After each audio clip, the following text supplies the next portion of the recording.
Сәлем, мен қарапайым оқушымын. Бірақ әрдайым менің жолым болмайды. Сол себептен де болар мен балалық шағымда сәтсіз өтті. Бір күні мектептен қайтып келе жатып, әкемді немесе өзімді өзге қаламшықтар алып кетсе деп армандадым.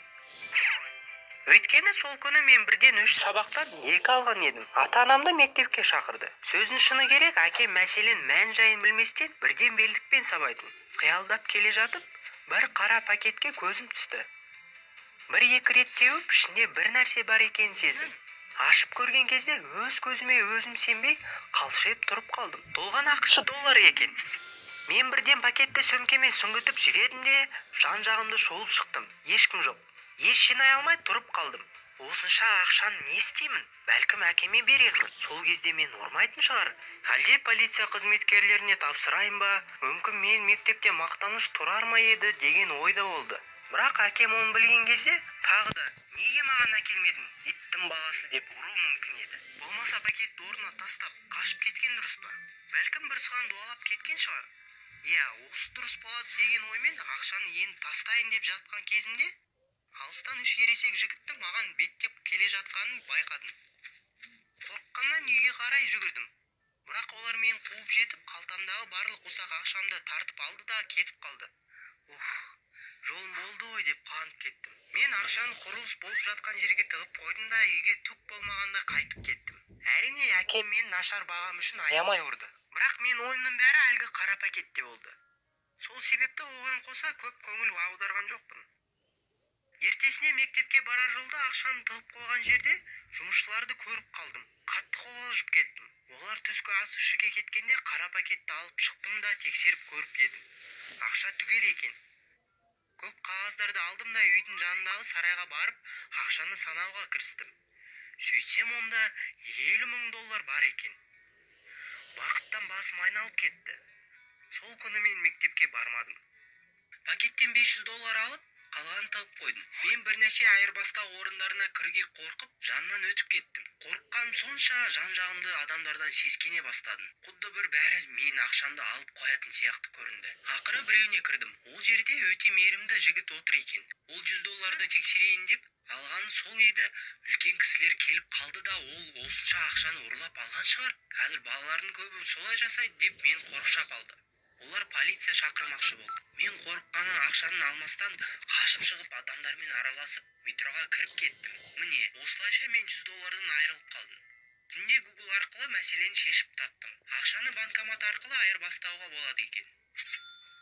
Мен ертесіне дәл солай жасадым. Қалтам тола ақша, өзімді ерекше бақытты сезіндім. Ақшаны айырбастан соң супермаркетке барып, өзімнің жақсы көретін заттарымды сатып алдым. Банан, ірімшік және дәмі-тіл үйірлер бәліштерін түр-түрін жеп, жақсылап тойып алдым. Шіркін-ай, бай болған қандай керемет. Бірақ жоғарғы сынып оқушылар мен бар ақшамды тартып алып, 1-2 соқты берді да, үлкендерге айтшы болма, деп ескерту жасады. Бірақ оған ренжіген жоқпын. Себебі менің өмірім кәдімгідей өзгеріп кетті. Ал ата-анам тіпті күдіктеніп те жүрген жоқ. Күн сайын мен үйге тығып жаңа зат әкелетін болдым. Мен құпия қоймам толып кетті. Сол себепті кейбір заттар достарыма беретін шығардым. Олардың ішінде кітаптар, ойыншық құшақтар, бейсболға арналған доптар, ал бір сыныптас қызға тіпті өлең тыңдайтын плеер сыйладым. Олар қатты қуанды. Маған енді ерекше көңілмен қарайтын болды. Көп уақыт өтпей-ақ мен бүкіл мектепте танымал болдым. Ал өзіме ең мықты заттарды алдым. 10 ядролық ойындарға арналған телефонға ие болдым. Мен рақаттанып ойындарды ойнап уайымсыз жүре бердім. Бір күні мен жоғарғы сынып оқушылар ұстап алды. Олар мені әбден тінтіп, тіпті шұлықтарымды да шешіп қарады.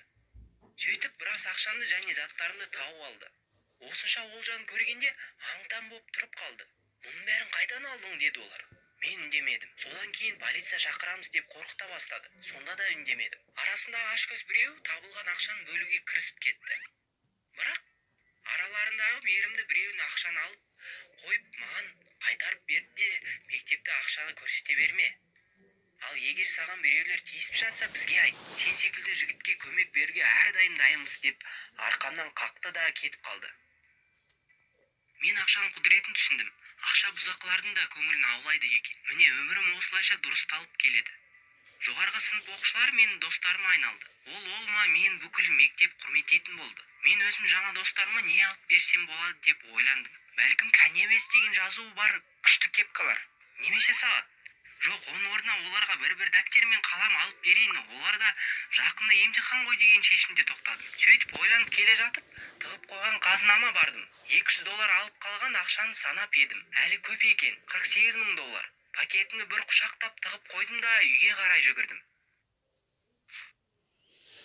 Түнде мен жайсыз ұйықтадым. Қорқынышты түстер көрдім. Үйімізді су басып кетті.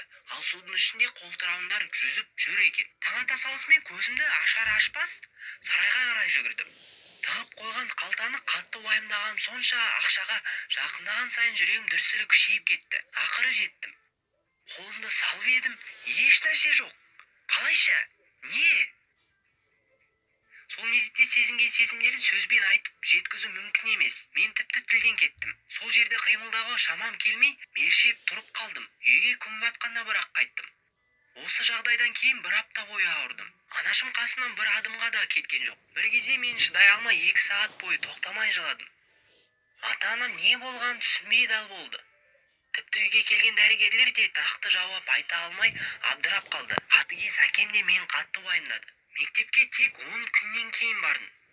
Мектеп, сабақ, сыныптастар, достар біртіндеп мен қарапайым өмірге қайтадан әкелді. Дәл осындай қиын уақытта мен жоғарғы сыныптағы достарым маған әрдайым қолдау көрсетуге тырысып жүрді. Олар маған үнемі гамбургер, кола алып беріп жүрді. Тіпті кейде жолға деп ұсақ ақша ұстататын. Жан қиналғанда қасынан табылатын жақсы жандар көп болса екен. Ал жоғалтқан ақшамды еске алу мен үшін өте ауыр. Тауып алған долларымды өзге ғаламшықтар алып кетті деп өз-өзімді жұбатып келемін. Араларыңызда ақша тауып алғандарыңыз бар ма?